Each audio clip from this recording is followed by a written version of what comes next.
bagian ya. Heeh. Saya ini kan selalu mendidik bahwa apa yang kita peroleh ini semua kan tidak boleh dibanggakan. Ya. Dan kita tidak boleh merasa punya. Ya. Bahwa ini semua kan titipan. Ya. Dan saya tidak ingin apa yang kita peroleh ini menjadi sebuah harapan dia. Ya. Kalau kau tidak bisa memiliki sendiri, maka kamu tidak akan pernah bisa untuk menjaga ini. Maka sekalipun kamu di kepolisian, kalau kamu ini ada usaha, kalau tidak bisa kamu kelola dengan baik, ya kamu percuma, saya bilang. Coba kita contoh, mohon maaf, Dedimas di kepolisian, kira-kira pangkat tertinggi apa yang akan diraih. Jadi yang namanya jabatan ini setiap saat bisa lepas, posisi itu dimanapun juga kita yang penting memberikan manfaat pada orang lain, dan jangan pernah berhitung apa yang kau miliki. Tapi hitunglah selalu sejak kecil, saya katakan hitunglah perbuatanmu kepada orang lain yang terbaik. Itu satu.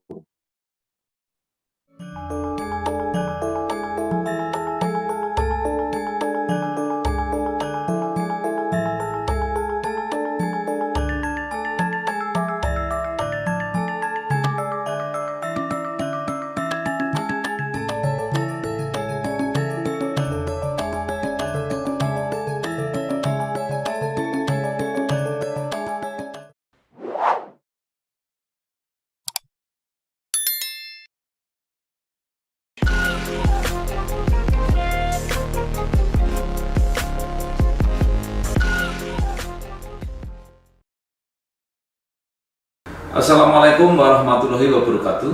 Ya, bersama saya Bambang Sadono di kanal Inspirasi Jawa Tengah dan Inspirasi untuk Bangsa.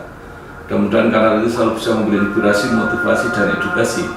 Kami sedang mempersiapkan beberapa serial wawancara tentang Bapak Mustafa. Judulnya adalah Mustafa Memotret Indonesia dari Kudus, dan judul khasnya adalah Gus Jikang. Mudah-mudahan ini benar, akhlak bagus, rajin mengaji, dan pandai berdagang. Ini semboyannya orang Kudus, Gus Jikang. Baik Pak Mus. Nah, sekarang cerita tentang istri, Pak. Nyonya, Ya. Nyonya itu satu, dia lahir di Kaliwungu, jurusan Kayu Lapis di Kendal, Pak. Tepatnya di Desa Ngebum, Mororejo. Ya. Saya ketemu itu ceritanya dulu sama-sama, saya juga masih ngenger di tempat saudara saya yang di Bandung, dia juga ngenger di tempat saudaranya. Ketika sama-sama satu sekolah juga tidak selesai, dia juga tidak selesai lah, udah daripada ini, dan saya juga udah mulai bekerja, daripada lama-lama, karena kami merit terus terang aja kan di usia yang masih muda ya Pak, 22 tahun itu saya udah nekat.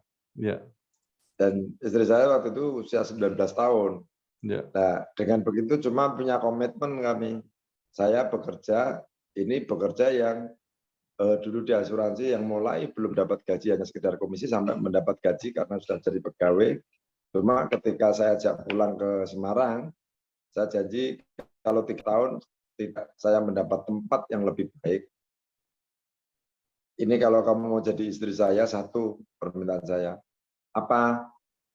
Ya kalau aku udah bisa jadi pejabat di asuransi, aku udah mau hidup di Jawa. Saya bilang. Terus gimana? Kita transmigrasi, mau di tengah hutan, nggak apa-apa, yang penting harus jadi pemimpin. Maka tujuan saya agar dia tidak cengeng, dan juga orang kerja di asuransi ini adalah kerja yang memberi pelayanan kepada orang.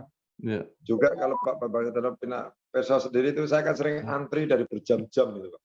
Kadang lah itulah supaya tidak ditelepon, tidak ditanya kalau pulang tengah malam, tidak itu. Maksud saya itu. Tapi alhamdulillah dia support total, akhirnya berhasillah menduduki pekerjaan yang baik, dipercaya di asuransi itu. Nah dari situ semuanya tentu yang menjadi nuruni orang tua ibu saya itu ya istri saya ini Pak. Jadi satu, kuat puasanya, yang kedua itu sampai hari ini, yang saya bukan apa itu istilahnya jadi dukun saya lah. Jadi artinya orang yang benar-benar bisa saya tanya. Sampai hari ini itu tidak pernah putus untuk sholat tahajudnya. Nah itu yang menjadikan ini. Dan lebih eloknya lagi, ketika saya punya keinginan, kalau dia bilang tidak itu mesti gagal Pak. Ini sudah 2 kali banyak hal itu. Maka saya mesti selalu ngomong, termasuk anak saya. Maka kalau dia bilang enggak, ya enggak usah. Aja udah. Tapi kalau udah nanti dulu nunggu aku tak istikharah dulu, ya udah. Kalau jalan ya alhamdulillah. Iya. Jadi seperti penasihat spiritual itu, Pak. Iya, Pak. Dan saya meyakini bahwa memang kekuatan, karena salah satu hobinya itu satu, Pak. Dulu itu sampai sekarang, yang mungkin sekarang hanya tengah malamnya saja. Dulu itu setiap jam 1 tet itu mesti keluar rumah, ziarah ke makam-makam tempat para aulia. Sendiri dengan bawa sopir. Saya ikut aja tidak berani. Itu Pak, menariknya di situ. Ibu tidak pernah bekerja formal, Pak ya? Tidak pernah, Pak. Dulu wong itu juga, dia tuh juga dari pondokan itu aja. Maaf, namanya siapa? Sugiyarti, Pak. Sugiyarti. Tidak sempat juga. Atik. Atik Sugiyarti. Tidak sekolah lagi gitu, Pak, kuliah misalnya? Oh, enggak. Dia enggak. Ini Pak, dia mendalami itu aja. Dan juga dia nampaknya apa? Ya, salah satu contoh apa yang dia lihat, kayaknya kok ada jalannya sudah. Karena dia fungsinya kan ya misalnya mendorong suaminya, mendorong anaknya, dan juga kegiatan-kegiatan sosial yang dia itu. Dan saya yang sangat membahagiakan tuh mulai saya belum punya anak sampai hari ini tuh Jumat Berkah untuk merawat yatim piatu itu nggak pernah putus. Itu aja yang menjadi kebahagiaan saya. Nah, Pak Mus itu kan dari Kudus, Ibu dari Kendal. Kenapa kemudian memilih Semarang, Pak? Kan kita ini kan terdamparnya di mana, Pak? Jadi memilih tidak. Kita waktu itu memang dari Bandung saya dipindahkan ke Semarang untuk bekerja, ya sudah kita di Semarang aja gitu. Nah sekarang anak, Pak. Gimana itu? Pak Mus itu cuma satu ya putranya? Satu, Pak, laki, namanya Dimas Haris Suryonugroho. Ya, saya sudah wawancara itu. Sudah ya, Pak? Sudah. Itu kan begini, saya itu punya Dimas ini agak terlambat, hampir 12 tahun. Ya, karena dulu kita komitmen, hidup saya ini udah susah. Saya tidak mau ketika punya anak susah. Jadi tolong ditahan dulu, kalau kita sudah mapan, kalau belum punya rumah sendiri, belum punya mobil, jangan punya anak. Karena jangan sampai keturunan kita ini nanti, ya nuruni kok nuruni susahnya. Ini adalah dolim kita. Sepakat enggak? Sepakat. Ya sudah, kalau sepakat lakukan semuanya. Kita akhirnya baru 12 tahun dapat, ya alhamdulillah. Dan kita juga sama-sama, maka mulai dia belajar juga dulu mau tak pesantren kayak waktu masa kecilnya TK itu mulai di Mas Ragil itu dinas sampai sekarang ini, ya alhamdulillah pilihannya dia tidak ingin di politik, tapi di kepolisian. Ya sudah kita dorong walaupun dengan berbagai suka duka ketika daftar itu pernah gagal dan lain sebagainya. Ya Pak, itulah. Itu satu itu karena hanya pengen satu atau hanya dikaruniai satu? Hanya dikaruniai satu, Pak. Kita ternyata ketika sekarang ini sudah terasa banget, Pak. Kita mau ketemu bertiga bareng, makan bareng aja, udah seliringan terus gitu loh. Nah, ini saya sudah wawancara banyak ya, Pak, dengan Mas Dimas ini. Kan itu tidak mudah. Orang seperti Pak Mus tadi pengen supaya anaknya nggak susah ya. Fasilitasnya menurut saya lebih dari cukup, tumbuh berkembang. Tetapi justru anaknya ini semangatnya sendiri untuk tumbuh kembang itu luar biasa lah. Itu gimana caranya, Pak? Ya itu pertama faktor gen ya, Pak. Faktor gen ya. Saya ini kan selalu mendidik bahwa apa yang kita peroleh ini semua kan tidak boleh dibanggakan. Dan kita tidak boleh merasa punya. Bahwa ini semua kan titipan. Dan saya tidak ingin apa yang kita peroleh ini menjadi sebuah harapan dia.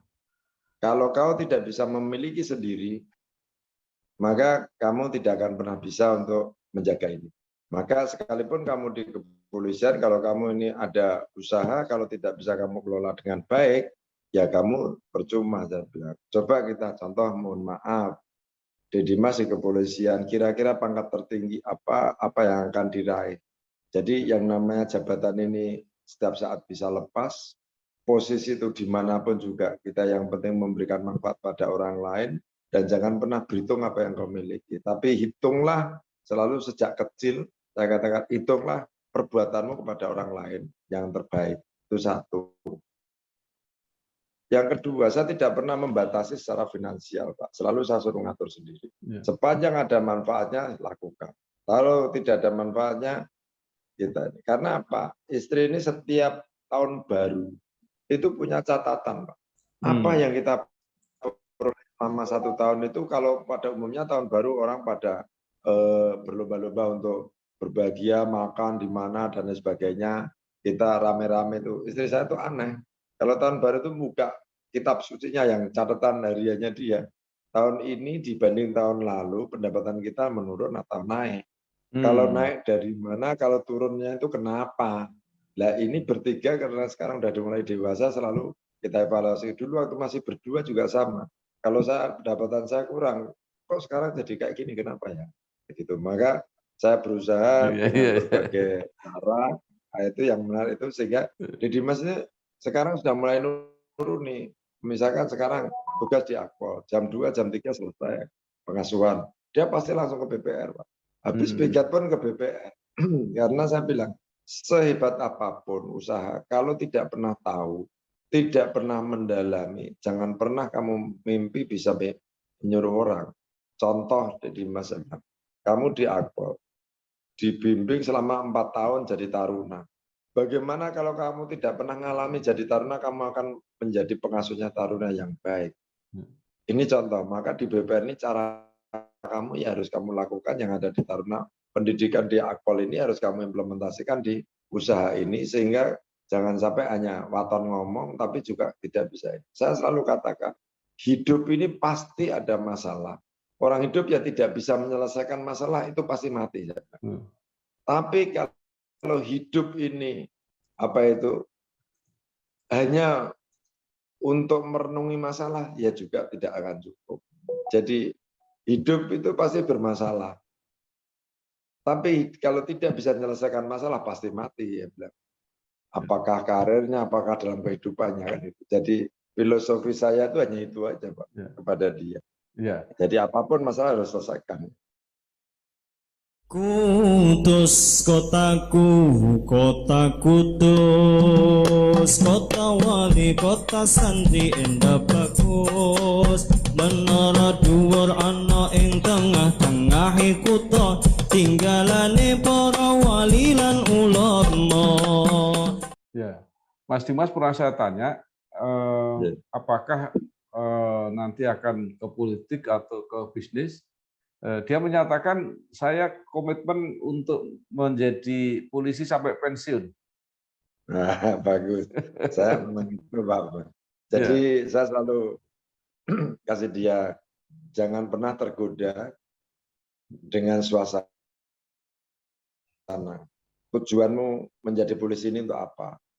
Jangan sampai di perjalanan tiba-tiba karena temannya mungkin dari sisi yang lain bisa ini dan itu, terus tiba-tiba tinggalkan profesimu itu, ya bilang ya sudah itu jadi pilihanmu ya sudah, kan gitu, Pak. Jadi kalau belum purna ya jangan kau tinggalkan, harus konsisten. Saya hanya itu. Cuma saya hanya cita-cita saya dan harapan saya kepada Dedimas, tolonglah jadi polisi yang beda. Dalam arti apa? Polisi yang beda ini harus punya kelebihan, punya keahlian, dan punya keterampilan. Jangan berpikir jabatan. Jadi apapun itu tidak penting. Dan Bapak sudah tidak bangga, misalnya kamu harus jadi sini, jadi sini. Tapi kalau kamu tidak punya keterampilan, kemudian dari banyak kawan-kawan Bapak yang punya posisi penting, jabatannya tinggi karena tidak punya keterampilan, akhirnya toh juga bekerja lagi dengan orang lain. Nah inilah tempat lahan yang kecil ini, menurut Bapak, saya bilang, kalau kamu bisa mengembangkan, bisa usaha, insya Allah ya cukup untuk bekal hidup dan untuk bekal ibadah. Saya itu, Pak. Ya, artinya jadi nggak ada pilihan lain sebenarnya bagi saya. apapun yang kamu miliki tidak ada artinya. Atau semua kita nanti pada saatnya kalau kembali juga tidak ada di bawah. Catatannya hanya satu. Oh, seperti yang timu, seperti yang kamu. Apa sih yang dikenang orang? Oh itu dulu buahmu tuh baik sekali karena sering gratis ke wong bakul-bakul, Pak Sepur kan.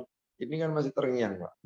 Mbak putrimu tuh gimana? Orangnya tuh sering ngelawat orang dan lain sebagainya, jagain dan lain sebagainya. Nah ini kan yang dicerita itu, maka ya, baik, menarik Pak. Jadi desainnya Pak Mus itu Mas Dimas aktif di bisnis setelah pensiun jadi polisi. Harapan saya begitu Pak, tapi wallahu alam lah. Artinya kita kan boleh punya cita-cita. Rencana kita kan bukan rencana Tuhan ya Pak. Tapi ikhtiar kita optimalkan dan mudah-mudahan komitmennya di Dimas ini juga benar-benar bisa terlaksana dengan baik. Nah, saya melihat semangatnya sekolah luar biasa. Rangkep-rangkep di mana-mana ya. Jadi S2-nya ada beberapa, sekarang sedang S3. Iya, kalau bicara sekolah itu kan saya sederhana Pak. Saya dulu itu kan ketika menjabat di Kudus, orang selalu mengatakan jadi bupati itu sibuk. Jadi bupati ini adalah saya daftar di Undip. Begitu saya daftar di sana, ternyata kan belajar ini kan tergantung nawa itu kita. Saya sebenarnya hanya ingin memberikan apa inspirasi pada Dimas, bapak-bapakmu kayak gini aja masih mau sekolah gitu. Kalau kamu hanya jadi begitu aja, kamu tidak mau belajar, terus kamu mau jadi apa? Tuntutan zaman ini makin lama makin tajam. Yang kedua, saya jangan dipikir saya tuh tidak mengidolakan jenengan ketika orang lain tidak sekolah untuk S2-nya Pak Bambang Sadiono menjadi doktor dan lain sebagainya. Ini kan saya juga incer terus Pak, mulai dari banyak kawan-kawan yang di Suara Merdeka Pak Bambang Sadiono yang selesai ya begitu saja. Ini karena saya dulu melayani asuransi di Suara Merdeka, yang saya lihat kan jenengan sama Pak Sas, tapi Pak Sas itu kan ya S2-nya MM setelah itu selesai di ISE kan gitu. Tapi Pak Bambang ini kan keluar dari frame gitu. Kok berani ya di tempat yang hebat? Kenapa saya tidak lah? Itulah menjadi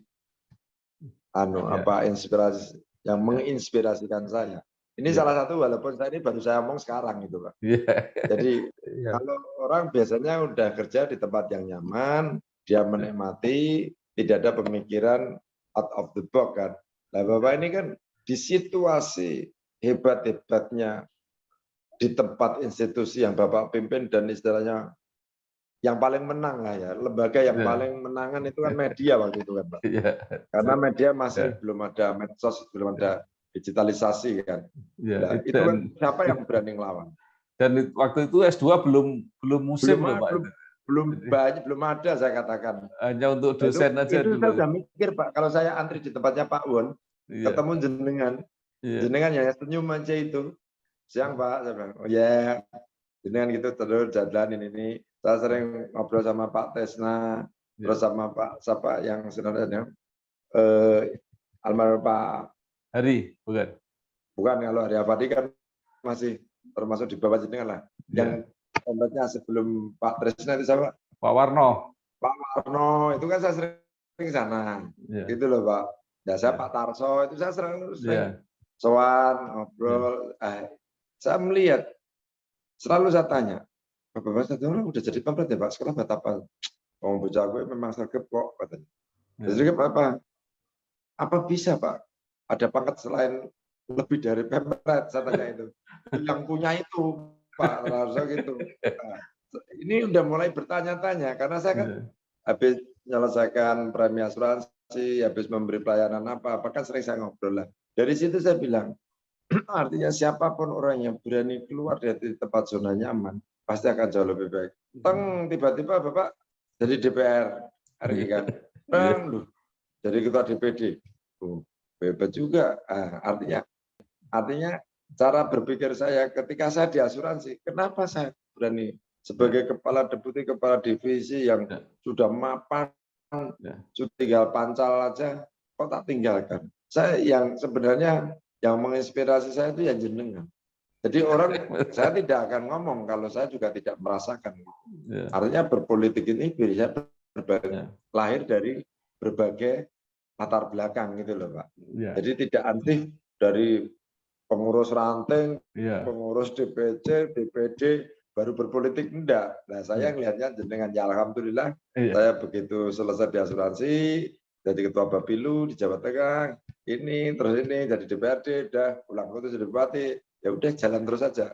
Tapi saya juga tidak berhenti ketika Pak Jenengan juga begitu S2-nya selesai, S3-nya, terus saya browsing, saya lihatin terus keluarga dan lain sebagainya, belajarnya kencang juga. Putrinya jenengan kan ada di UI kan dulu, Pak?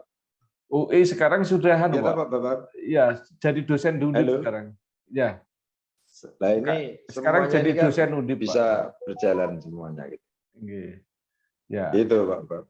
Baik, sebelum dilanjutkan yang karir, Pak, itu yang tadi mengenai putra. Saya lihat kok tidak begitu bersemangat untuk segera berumah tangga. Kapan mau dapat cucu kalau gitu? Jadi sebenarnya kalau masalah itu saya pikir saya kembalikan, Pak. Iya. Jadi biarlah dia yang menentukan. Iya. Sehingga nanti jangan sampai istilahnya tuh orang tua yang penting pesan saya kan satu. Untuk mencari pendamping ini kan bukan seperti beli baju. Iya. Jadi harus ekstra hati-hati dan juga sebenarnya kalau semuanya itu biarlah udah dewasa ini kan nanti kalau diatur-atur kan juga tinggal nanti kalau sudah ada pilihan ya tinggal evaluasi aja, kalau baik ya kita katakan baik, kalau kurang pas ya kita kasih tahu, udah gitu aja. Tapi Dimas ini orang yang paling disegani, ditakut itu sama mamanya. Kalau mamanya bilang enggak itu pada siapapun ya enggak. Bagus, luar biasa. Itu ya alhamdulillahnya itu masih itu ya. Baik. Matur nuwun Pak Mus. Iya Pak, baik terima kasih Pak Bang. Nggih, Assalamualaikum. Waalaikumsalam. Nggih.